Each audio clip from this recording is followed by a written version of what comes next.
All year long, we've highlighted players in the area, and rightfully so. However, we all know that they aren't the only people that make up the teams that we cheer for every Friday.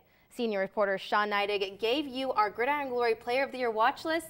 So now let's go back and reveal who our Coach of the Year watch list is. Yeah, you know the saying, Danny. Players play and coaches coach. These teams would not be where they are without the guidance that they get from the guys with the headsets. So let's look at who's done the most impressive jobs this season. Let's start out in the MVL. Here's a name you've heard before, but this is not the same coach.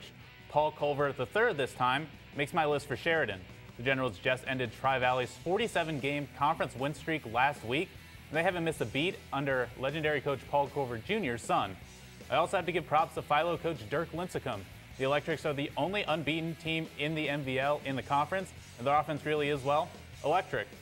In the TVC Hawking, Eric McCutcheon has completely turned around the Waterford Wildcats. The Wildcats haven't been in the running for a conference title in a long time, but in his first season, McCutcheon has them right on the edge of winning the conference. Southern has also challenged at the top of the standings this year with Kyle Wickline.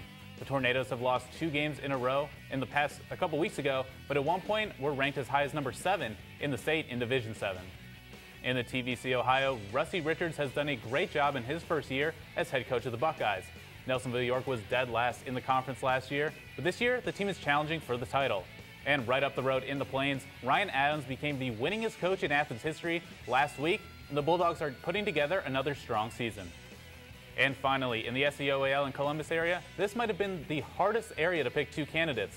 Let's start with the obvious one, Andy Hall. In our meetings before the show, someone said that Hall is the Urban Meyer of the area, and I can't argue with that. Jackson is a dynasty program, and they have another strong team this year. Both Wade Bartholomew and Bloom Carroll and Scott Hinton from Amanda Clear Creek have had great cases. I'm going to give the edge to Hinton.